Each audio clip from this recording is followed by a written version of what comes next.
À Lumini, vous faites de la fabrique végétale, enfin ça s'appelle la fabrique végétale, votre exploitation. Oui. Qu'est-ce que vous fabriquez alors? Alors en fait, on cultive des plantes Oui. avec mon épouse, on a chacun notre entreprise. On cultive des plantes et on les transforme pour essayer de les vendre à notre entourage, au plus proche de chez nous, pour que nos consommateurs puissent se dire ce produit-là vient de cet endroit-là. C'est primordial aujourd'hui cet aspect local dans le choix du consommateur? Alors, primordial pour nous déjà. Oui. C'est un des choix pour notre entreprise et notre envie de produire. Et on a la chance d'être dans une région et un département où il y a beaucoup d'habitants. Donc on peut se permettre d'agir de la sorte. Vous recevez le prix de l'agroforesterie. Qu'est-ce que c'est l'agroforesterie? En quelques mots, pour que vraiment les gens qui nous écoutent comprennent en deux mots ce que c'est que l'agroforesterie, qui a l'air comme ça d'un terme scientifique, mais au final c'est très simple. Alors, c'est aussi simple que le mot, c'est-à-dire il y a agroforesterie, donc on fait de l'agriculture en intégrant une strate arborée au sein des cultures. D'accord, donc ça veut dire que vos champs ressemblent à des champs, mais il y a des forêts autour. Il y a des forêts dedans. Dedans, oui, dedans. Ah, c'est dedans. Alors, pourquoi vous décidez de mettre ces forêts? Il y a un but? Alors, en fait, j'ai intégré des arbres, donc c'est pas des forêts, ça reste des champs. J'ai intégré des arbres dans mes cultures, donc faut savoir que le bocage normand, par exemple, c'est de l'agroforesterie. Moi, j'ai intégré mes arbres dans mes champs de manière assez ergonomique pour ma manière de travailler, c'est-à-dire j'ai fait des lignes espacées de 27 mètres avec des arbres qui composent ces lignes, qui sont adaptés à mon climat. Et du coup, cette strate arborée va engendrer une meilleure gestion de l'eau et puis fixer une biodiversité qui va permettre un équilibre au sein de mes cultures. Et les paysages, c'est important aussi parce que ça permet ces arbres-là de ne pas avoir des vues sur des champs où il n'y a rien à l'intérieur, c'est aussi esthétique. Alors en effet, moi il faut savoir que mon métier, je suis paysagiste de formation, donc c'est une des raisons qui m'a fait retourner vers l'agriculture, qui est le métier de mes parents. Et donc j'ai le fait d'intégrer des arbres dans les champs. Les arbres dans une plaine, c'est un peu les collines, la troisième dimension qui donne du rythme au paysage. Vous êtes donc lauréat de la section régionale du concours d'agroforesterie. Merci beaucoup Rémi Singier de nous avoir expliqué et présenté votre exploitation. Merci à vous. Merci à vous.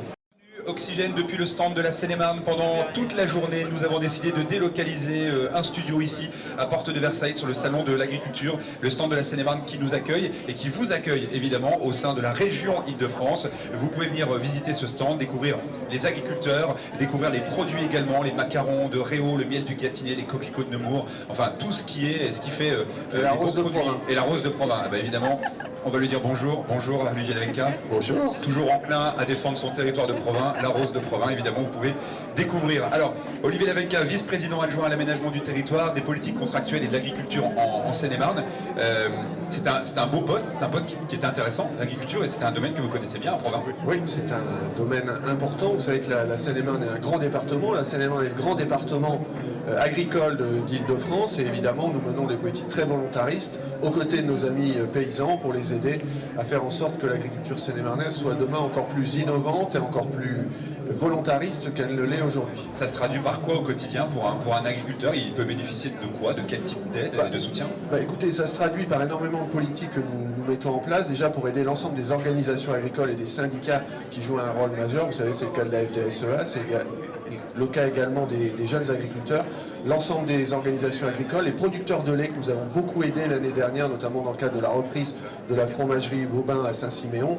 Donc une palette d'actions dans tous les domaines pour faire en sorte que cette agriculture soit toujours une agriculture dynamique, une grande agriculture exportatrice, parce qu'il faut savoir qu'une agriculture seine-et-marnaise, c'est une agriculture qui crée de la valeur, qui crée des emplois, ça fait vivre des milliers de familles dans le territoire seine-et-marnais. 6 000 personnes travaillent dans le... Voilà, c'est ça. Et puis ça, ce sont que les emplois directs. Il faut aussi penser aux emplois indirects, aux emplois induits, et c'est des dizaines de milliers d'emplois de la filière agricole et agroalimentaire qui permettent à la Seine-et-Marne d'être aussi dynamique qu'elle l'est. Il faut être vigilant au quotidien, parce qu'on a souvent l'image de l'agriculteur un peu isolé, donc ça veut dire qu'il faut être à ses côtés au quotidien. Il faut être à leur côté au quotidien, ils font un travail énorme évidemment en matière économique, mais également parce que nous avons un beau département et la qualité des paysages est un domaine auquel nous tenons absolument. Et les agriculteurs sont les premiers défenseurs des paysages, de l'environnement et de l'écologie dans les territoires. On parlait tout à l'heure effectivement de l'agroforesterie. On va maintenant parler un petit peu de ce que mangent nos bambins dans les cantines scolaires, parce que là, il y a un vrai beau projet qui a été entrepris il y a quelques années et qui fonctionne très bien. En l'occurrence, la plateforme d'approvisionnement en produits locaux des cantines scolaires. Voilà, c'est un projet que nous tentons de mettre en place, auquel nous avons beaucoup avancé, qui nous permettra demain de manger local. On ne peut pas vouloir faire en sorte que nos enfants mangent mieux, mangent des produits de proximité et pas s'engager à fond dans cette direction. Donc c'est un projet que le département de Seine-et-Marne a initié. L'idée, c'est de faire en sorte demain que dans l'ensemble des cantines de nos collèges et de nos lycées, les enfants mangent des produits de proximité, des produits produits en Seine-et-Marne, produits dans la région Île-de-France, pour faire en sorte que l'alimentation de nos enfants soit de proximité et soit plus saine surtout. Le calendrier, on en est où? Le calendrier, on a créé la société qui va permettre de porter ce projet. Il y a une série d'études à mener encore pour pouvoir, au cours des semestres qui viennent, porter le projet de manière tout à fait opérationnelle. Évidemment, vous retrouvez tous ces projets comme la politique agricole et toutes les autres politiques du département sur le site seine-et-marne.fr. Merci Olivier Lameca, merci à vous.